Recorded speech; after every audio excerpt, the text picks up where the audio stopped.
Nagaa faraarri waaqayyoo isiniif haa baay'atu. Akkam jirtu hordoftoota TV Kaanus Borii. Kun TV Kaanus Boriiti. Kana jechuun keenya miidiyaan Kaanus waggoota muraasa booda sadarkaa addunyaatti wantoota barsiisoo ta'anii fi wantoota bashannansiisoo ta'an qabatee isiniif dhiyaachuuf waan jiruuf TV Kaanus Borii jenna. Har'a immoo sagantaa keenyaan seenaa tokko isiniif qabannee dhiyaanneerra. Innis akka itti fuutti jira. Biyyi keenya Itoophiyaan waggoota muraasa dura dukkanaa fi rakkina cimaa keessa turte. Dukkana kana tarsaasee ifa isaa biyya keenya irratti baasee inni iyyummaa calaase humna tokko ture. Innis humna wangeelaati.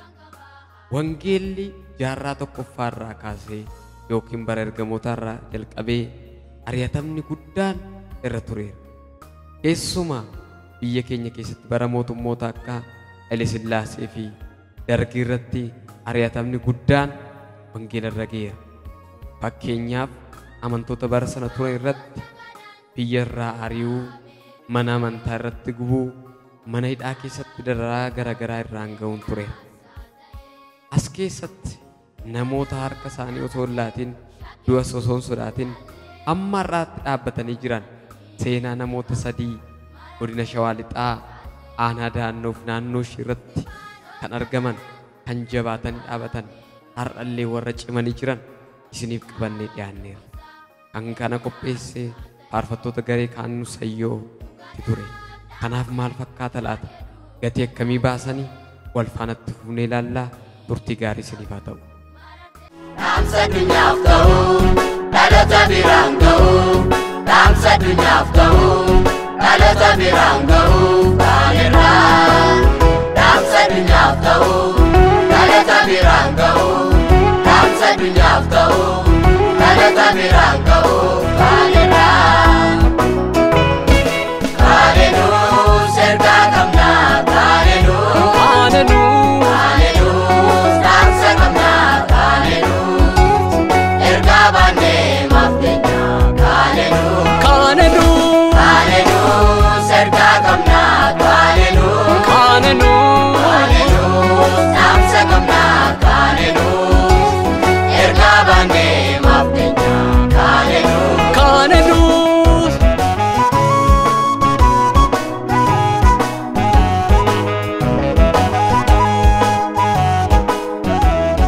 Nagaa faraarri waaqayyoo hunduma keessaniif haa ta'u hordoftoota TV Kaanus Boruu. Kuni sagantaa addaa waliin marii yookiin immoo dhaamsa abboota amantii keenyarraa nu biraan ga'amu aanaa Daannoo keessaa baanee aanaa Jibaat jala kan jedhamu waldaa Kombolchaa keessa seenneeti kan nu jirru. Akkuma beekamu abboota amantii keenya qorachuu keenyatti fufneeti kan nu jirru. Har'a immoo abbaa keenya nama beekamuuf waldaa kiristaanaa keessatti hojii guddaa hojjetan yookiin immoo bara isaanii keessatti waldaa kiristaanaa baay'ee hundeessuudhaan beekamanii fi nama baay'ee jaallataman obbo Dhugoo Bayii warra jedhaman duuka jirra. Amma isaan faana haasawaa taasisnaa turtii gaarii isiniif haa ta'u. Eshi gaaffiin keenya ni jalqabaa. Maqaan keessan eenyu jedhamtu? Eessa jiraattu? Maqaan jireenyi koo Abbayyii Reejjii aanaa Jibaat jala waldaan keenya Kombolchaa jedhama. Waaqayyo isin haa eebbisu. Maqaan keessanoo eenyu jedhamtu? Maqaan kiyya obbo Dhugoo Bayii jedhama. Waaqayyo isin haa eebbisu. Meemmee akkasin amantii kana keessatti hojii guddaa hojjettan dhageenyeerra. Naannoo kam amantan bara isaa yaadattu? Yoo bara yaadachuu baattan immoo akkami bara mootummaa kam keessatti kan isin amantii kana fudhattan? Amanuun koo Gizee Haile Sillaasee keessa waggaa 4 erga namanii ergasii Dargiin dhufe jechuudha. Waaqayyo isin haa eebbisu. Bara Haile Sillaaseen ture keessa waggaa 4 jechuudha. Waggaa baay'eedha jechuudha. Bara har'aa irratti yoo dabalame gooftaan guddaa isin haa eebbisu. Maqaan keessan eenyu jedhama? Maqaan koo Gabbisaa Booreen jedhama. Waaqayyo isin haa eebbisu. Maqaan koo Gabbisaa Booreen jedhama jedhaniiru. Meemmee bara amantan yaadattu? Naannoo bara kamii amantanii? Akkamitti immoo amantan? Bari nu amanne bara 64. Waaqayyo isin haa eebbisu. Bara 64 akkamitti amantan? Maalirraa kaasee yeroo sana akka kamitti amantan ture? Isin dhukkubeeti moo sababa kamirraa dhuftanii amanuu dandeessan? Lakkina dhukkubne namni waaqaa tokko dhufeetuma Wangeelaawii Tafarii Uttee jedhama Dabuu Birraa dhufee Kombolcha keessatti waldaa Kombolchaa keessatti nu amansiisa. Waaqayyo isin haa eebbisu. Amma gaaffiin kun baay'ee barbaachisaa murteessaanii rakkina bara amantan keessatti isinirra ga'e saba wangeelaaf jettanii gatii baay'ee kaffaltan qoqqobbii guguddaan maatii keessanirraan akkasumas ijoollota keessanirraan akka gaame akkuma kanallee mana hidhaa keessatti rakkina guddaan lubti isaanii hidhamee akka miidhame odeeffannoo garaagaraa odeeffannee turre meemmee rakkina akkamii isinirra ga'e bara amantaa sana keessatti? Bara amanne sana keessatti rakkinni nurra ga'e egaa qoodamuudhaan reebamuudhaan adabamuudhaan qoqqoba waggaa 7 fi ji'a 8 akka yaadadhutti kana keessa turee gaafa homaa qoqqobichi darbuu dinnaan achi waldaa Kombolchaa sana keessaa ka'ee waldaa biyya Baddeessoo jedhamutti gale. Qoqqobichi eegasii irraa dhaabate malee san keessatti egaa gabaa marfamuudhaan maal ta'uudhaan aanatti ennaan bu'ee na hidhuu ennaan immoo achii na baasanii gara gandaatti galu ganna deebisu.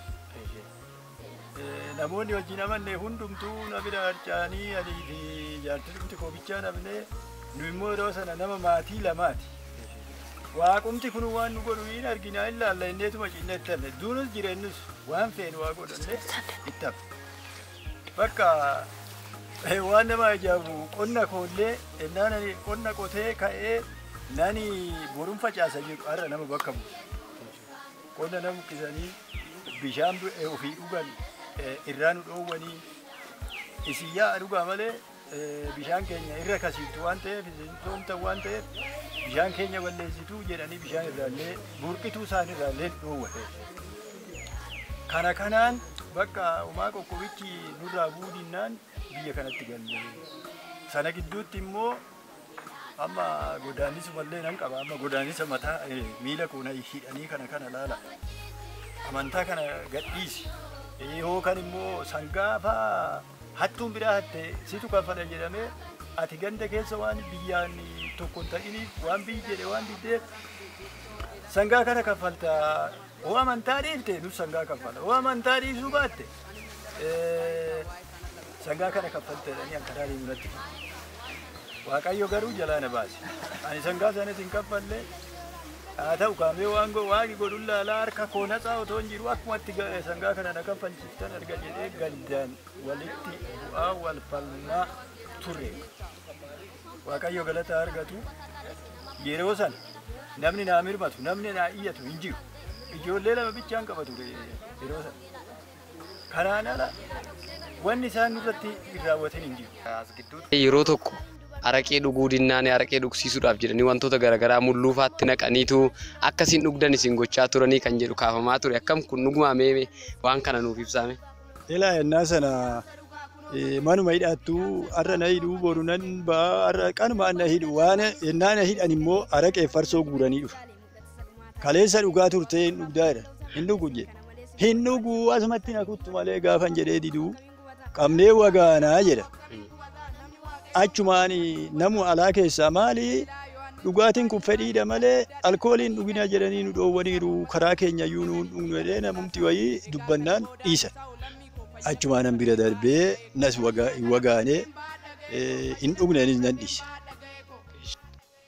Tikikkiliidha. Waggaa 7 hidhamuun koo lafallee otoo hin qabu akka ittiin qotadhu dhabee lafallee gadi dhiisee warri dargii irbatiidhaan qotatan lafa kun. Maaliif jennaan silaa karaan taa'ee qotadhu hin qabu anan jedhu manni koo manuma hidhaa ta'ee achi keessatti yeroo hundumaa nan barsiisaa ture. Waggaan galee amma hidhamatti na deebisu waggaan deebi'eetu manmoo waldaa hidhama awuraajaa keessatti Isireenyaa nafse gadaa'ee duuchaa hattoota duuchaa tamaarsiseen waldaatti tarakkabee deebi'ee galaa jechuudha. Maatii koorra immoo rakkoo guddaatu gahe. Maatiin koos gizee tokko na wajjiniin ji'a 2 hidhamte. Maatii mucaa isaanii waggaa 4 gattee qabeenyaa gannee baay'ee rakkoo 8 guddaan nurra gahee jechuudha. Ijaa kanaatiifuu kana keessa Waaqayyo nu dabarsee egaa hojiisaa hin dhiifne lubbuu badde. Baay'ee gara harka kootitti Waaqayyo deebisee boojuu naa kenne jechuudha. Waaqayyo guddaa isin haa eebbisu. Asirratti waan tokkoon isiniif kaasa. Yeroo tokko hidhamtanii galtaniitu taabotaan taabonni muka jennaan namoonni harka isinitti cabacabanii isinitti kolfanii jedhan isin dhuguma taabotaan taabonni waaqayyoo miti mukadha jettanii beektu mee kana gabaabsaa nuu ibsaame. Tikikkiliidha. Inni gizee Haile Sillaasee keessaa sabsabaan ka'ee walitti qabamee jira. Achumaanan ka'ee hoggaan galuu baga galte nuyi namaan hin du'an malee sii duunayyuu si jaalanna. Taabotaan maal jettee jedhan qeesonnis amantoonnis achi keessa jiru. Maal jedhan maal gaafattan jennaan waanuma faqqadde jedhii jedhan. Yoon taabonni muka jedhe waaqa kaaduu kiyya. Yoon taabonni immoo waaqaa miti jedhe jarattiin na hidhuu ishiiti. Amma gaa maalan godha hoggaan jedhu sagaleen tokko gubbaa waaqarraa naa dhufe. Namni nama fuulduratti na kaade anis qulqulloota wajji samaa irratti isan kaada. Namni immoo lafa kanarratti nama fuulduratti naa masakkare anis qulqulloota wajji samaa'itti isaafan masakkara kan jedhu sagaleen kun keessa koo dhufe. Achumaan maaliif na gaafattan jennaan waanuma faqqadde jedhe jennaan inni muka inni gabateedha hin jedheen. Basmaam mee laalaa sibiijja'e nama fakkaataa kun mee laalaa kun nama keessaa ba'e waaqni muka jedhaa jedhan. Achumaan amma gaa mataa haaddatteet nissaa galtee kiristinnaa kaataa jennaan mataa koo isin haaddadhu nissaaf namni na galchuu lafa kanarrayyuu hin jiru jennaan keenyaa miti gaa'edhan keessanii miti jennaan harka cabacaban hoggaa harka cabacaban hafuurri qulqulluun akkuma madooshaa sibiilaa fakkaatee garaa koo keessa dub jedhe lammata hoggaatti deddeebi'an bakka humni ho'an tokko bunuma ho'aa fakkaata anumarratti sammuudha gadi nam'e amma faanatti naa bu'e ani nan gammade gammachuudha nan gale bakka na hidhuudhaafis immoo kunoo masarajjaa hidhamee ittiin gale nan qaba humaa na godhuu hin dandeessan muka inni hin jedheen ergasii na biratti mukaanuun kakatanii jechuudha. Haleluuyaa waaqayyo guddaa sinaa eebbisu baay'ee dhugaa seenaa addaati kan isin dabarsitan gaaffii gabaabaa tokkonas keessatti isin dabala bara dargii keessa waldoonni baay'een cufamanii turanii waldaa obbo Dhugoon Bayii hundeessan garuu hin cufamne obbo Dhugoon faan ogummaa wayii qabu tooftaa wayii fayyadamanii waan ta'e hojjetu ture kan jedhamu kaasaa turan maal hojjettani waldaan keessan akkamitti bara sana cufamuu dide? Waldaan koo akkatti cufamuu dide Hawariyaa Phaawulos dukkaana hodhaa anan jedhu sirriitti nan baradhe mataa ofiis danda'eet kiristaana irratti ba'aan ta'u of danda'eeti kiristaanota gargaaraa jedhama. Amma gaa kiristaanonni ogummaa qabaachuu qabaa anan jedhuun ogummaa sibiilaa kana baree nan hojjedhe jechuudha. Amma gaa sibiila hojjetadhaniit xinnaa guddaan sibiila waan mataan maarashaa sibiila dhumtuu fudhatanii dhufu eessa dhaqxu mana sarraatanyaa dhaqne mikinaata sarraatanyaa saniifuu waldaan koo otoo hin cufamin hin hafe. Egaa gizeen biyyaa deemullee teebbi muka koreen nama fudhatedheen muka gubbaa koree kaayee ergasii gooddanyaa kootti inni achirraa fuudhe waldaan koo otoo hin tuqamin keessa dabarree jechuudha. Waaqayyo guddaa sinaa eebbisu. Kinatii dhaqnaan kinatii irratti sirbinaan jennaan sirbuu nafsii namaa sin abaaru jedhee dide. Innaa isaan mana hidhaan geessu akka anini jaluma didee dhiise. Eeshi kanaan booda isin gadhiisan immoo hin sirbitan achitti. Hin sirbine. Kaaba biraa immoo lammata namannaa qabanii fidanii mana hidhaatti galchanii irbaata dhoowwatanii sanarratti mana hidhaa galchinaa naan jedhanii na adamsanii dhaban. Akkan. Gaaf tokko nama fuuldura isin dhaabanii nama fuulduratti afaan Amaariffaatiin isin arrabsanii kan jedhu jira kun dhuguma isin arrabsaniiru? Isaan Amaarinyaan dubbatu hanin dhaga'u deebi'i mucaan kun irraa rukutamte irraan galtuu jedhanii hafe. Isaan Amaarinyaan haasa'u isammoo dhaga'uwan. Yeroo tokko ati sayyoo isin geessaniitu gabaatti isin naannessanii waan akkasii kun jira isin hidhanii kan jedhu jira wanta akkasii dhugumadha akkami? Dhugaadha. Amma gaafa amantaa gati jedhanii ani didee jedhu sangaa hattuun fudhatte kana haa baasu ajjeesaa fannisaa jedhanii maal jedhaniiru akka feene goona jedhanii gaafa na reebanii miila na hidhan kana asii sayyoo na buusan. Gaafa sayyoo na buusan gabaan qidaamee kunoo oddoo addabaabaayii ammaa kana ture achitti gabaasa itti na naannessan. Akkaattuutti jechuudha. Eeyyanoo. Qaasaan ittiin si waaman sana fakkeenya amma pheenxee kan jedhamu isinii baasaniiru. Maqaa yeroo sana maal fa'aa isin jedhu namoonni tokko amma misiyoonii jedhu warra maal nyaatan jedhudha. Maal fa'aa jedhanii si waamame sanaa kaasaa? Hennaa duraa nuti waaqa amannaan misiyooniidha nuun jedhanii misiyooniidha warra du'aa nyaatu warra maal ta'u waan du'e fa'aa du'aa nyaatu urkusoota warra hin soomne warra akkasii. Maqaa warra pheenxee jedhu maxxee jedhu misi'oonii jedhu, mishiinii jedhu, futulukii jedhu maqaa dhumayyuu amma nan jedhamu maqaa abaarsaa bichaa nurra kaa'u jechuudha. Ijaa kanaatiifuu inni gaa nutti immoo gammachuu ta'e nuyiif eebba ta'e. Egaa hin balleessine otoo jedhanuu Waaqayyo galataa argatu gizee dargii san keessa gaannan amansiisee deemee lallabaa namni tokko duubatti deebi'ee nama 10tu amana. Namni 5 duubatti deebi'ee gara nama 30titu amana. Waldaan Waaqayyo akkanatti lafarra baay'ate. Garaagarummaa amantoota ammaa fi durii. Fakkeenyaaf amantoonni jiru bara ammaa jiru bara durii jiru. Akkami jaalala irratti tokkummaa irratti kamtu caala amantoota ammaa immoo kan durii caala. Kan durii yoo caalu ta'e maal fa'aa qabu isa kana nuuf ibsaa. Amantoonni durii wal jaalatu, wal oolchuu, waliif ooluu, hidhaallee yoo ta'e anis wajjinan dhaqaa. Gaafa ani hidhamee bu'u namoota meeqatu dhufe na hordofe na wajjin. Na wajjin hordofanii dhufanii an akka obbo Leellisaa amanteefaa, an akka obbo Taaggasaa amanteefaa, an akka obbo Caalaa Tolasaafaa wajjin hidhamna irratti duuna jedhanii kan akka obbo Urgeessaa Gammachuufaa, an akka obbo Biraanuu Magarsaafaa. Warra naannoo Kumbolchaa jechuudha. Eeyyeno waldaa isaanitti dhalannee amanne waan ta'eef wajjin dheetoo achitti hidhamna. Birraanaaf nu wajjin waan ta'e hirmanna jedhanii na wajjin ennaa hiriiran naan arga. Har'a namni haa baay'atuyyuu malee amma natti fakkaatu jaalalli. Yeroo amma har'a namni darbee isiniif hidhamu argitu namni isin wajjiniin anis akka isaatti dubbii kana fudhaa. Rakkoo kana fudhaa, rakkina fudhaa, rakkinaan jiraattu biyya lafaa jedhee gooftaan rakkina kana wajjinan fudha kan jedhu argama yeroo kana. Biyya lafaa amma jiraattanitti rakkinaan jiraattu. Haayizoo giddiin qabinaa hin mo'attu ani mo'adheera jedhe gooftaan.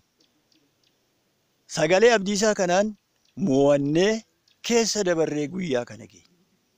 Galanni Yesuusiif haa ta'u. Ameen. Kanaafiyyuu warra durii caalaa jettan jechuudha. Warra durii caala. Har'a hizbiinis baay'ateera. Jaalalli amma namiti. Hizbiin baay'eedha garuu. Fuulani wal gowwoomsee wal bira darbanatti fakkaataadha. Akkan ofii koo ilaalutti. Kanaaf gooftanaa ulfaatuu durtu caala malee har'a maaltu jira? Amantoonni ammaatii fi kan durii baay'ee walirraa fagoodha. Akkamitti fagaataa? Kiristaanonni durii akka jabbiin haadhatti jettu sanii walitti fiiga. Waggaa addaan deemanillee hin boo'u. Boo'ichaan addaan deemu. Faarsaa tokko faarfatu. Garittii kaa, garittii kaa, garittii kaa, garittii kaa. Addaan baanee akkaan baanee gooftaa keetti jabaadhu kaa. Asittillee addaan baanee wal arguu baanee fooniini. Bara bara wajjumaanii hafuura qulqulluudhaani. Garittii kaa, garittii kaa, garittii kaa, garittii kaa. Addaan baanee akkaan baanee gooftaa keetti jabaadhu kaa. Nu bichaarraa ga'e mootii kiristaanii rakkachuuni. Waan hundumaa nutti caalaa gooftaa wajjin jiraachuuni. Garittii kaa, garittii kaa, garittii kaa, garittii kaa. Addaan baanee akkaan baanee gooftaa keetti jabaadhu kaa jedhu. Boo'ichaa wal biraa deemu. Otoo imimmaa otoo walii kadhatanuu akkanatti addaan deemu. Wal biraa deemanillee kadhaadhaan wal yaadatu. Kadhaadhaan wal yaadatu. Dabdaabbee walitti ergu. Boo'ichaa walitti ergu. Jajjabinni duriitii fi hanarraa baay'ee garagaraa jechuudha. Isa durii caala. Isa durii caala. Mee maal fa'aadhaan caalu amantoonni durii maal fa'aa walii godhu? Akka jirutti iddoo tokkotti buna dhuguu, walii laatu, walii kennu. Amma ijaan walii laaluu irraa mannaa otoo arganii shat godhanii bira darbanii wayyaaf. Xumura irratti gaaffiin keenya xumuraa dhaamsa qabdan dhaloota kanaan maal jettu amantoota bara kanaatiin maal jettu akka abbaa tokkootti isin maal dhaamtu bara amma jirtan keessa teessanii? Dhaamni bara kana dhaamu sagalee Waaqayyoo maal jedha? Mataa keessaniin mataa keessan danda'aa jedha. Mataa keessan danda'aa jechuun foon keessanirraa du'aa jedha. Yoo foon irraa du'an malee of danda'uus hin danda'ani. Fooniin waliin makaa taanaan tokkollee achi ga'uun hin danda'amu. Kanaaf namni foon irraa du'e wal jaalatas bootaa abdates sanis hin ga'a. Kanaaf dhaloota nana jabaadhaa. Waaqayyo aangoo isinitti kenneera, silixaana isinitti kenneera. Barrillee hamaa yoo ta'e Waaqayyo amma dhuma biyya lafaatitti isin faana jira jedheera nuu kakateera. Kakuunsaa kakuu mirkanaati. Boficha irratti, jawwee irratti, seexanoota irratti, leenca buutii irratti, leenca saafilaa irratti hin adeemtu jedhee isiniif dhaameera. Waaqayyo karoora isin kakateera. Akkuma Noohiif kakuu kakate nuufis kakuu kakateera. Jabaadhaa Waaqayyo isin haa jabeessuu. Amma dhumaatitti isin haa dhaabuun isiniin jedha. Tole galanni Waaqayyoof haa ta'u. Dhaamsi ani qabu akka wangeelli jedhutti amantoonni ba'anii galanii bulu, Waaqaaf bulu, wangeelaaf bulu, wangeelaaf dubbii Waaqayyootiif bakka kennu, iddoo kennuufi. Yoo wangeelaaf iddoo kennuudhaa baatanii iddoon qaban, iddoon argatan. Yeroodhaaf jiraatu malee, fakkaatanii jiraatu malee, fakkaannee hin darbinu. Fakkaannee hin darbinu haqaaf dhugaadhaan akka dubbii Waaqayyootti jiraatanii wal gowwoomsuu malee tokkummaadhaan ba'anii galanii wangeelan jiraachuudha. Akka wangeela jedhutti dhaloonni bara kanaa wangeelaaf iddoo kennu safuu jechuu tokko. Lammata haadhaaf abbaa isaaniitiif ulfina kennu, hangafa isaaniitiif ulfina kennu. Abboomamu, waldaadhaaf abboomamu. Abboommiidhaan, abboommii Waaqni jedheen eebban akka jiraatan kanadha dhaamsinanii dhaamuuf dhaloota kanaaf. Akkana ofii guddadhetti otoo naa guddataniin jaaladha. Isaan ollaas ishii dhala kootiis. Egaa wangeelli gatii amma kana nama baaseera. Atoo har'a otoo ari'atamni dhufee eessa jirta laata? Maarqos boqonnaa 13 lakkoofsa 13 akkas jedha ture. Anaaf jettanii hunduma biratti kan jibbamtaniin taatu. Hamma dhumaatti jabaatee kan dhaabatu garuu ni fayya jedha. Kanaaf Waaqayyo jabaannee akka dhaabannu nu haa gargaaru. Isinis kanarraa waan baay'ee barattu jennee yaanna. Qopheessitoonni qophii kanaa garee kaanus hayyooti. Ayyaannii fi araarri Waaqayyoo isiniif haa baay'atu jenna. Maqaa Gooftaa Yesuusiin. Ameen.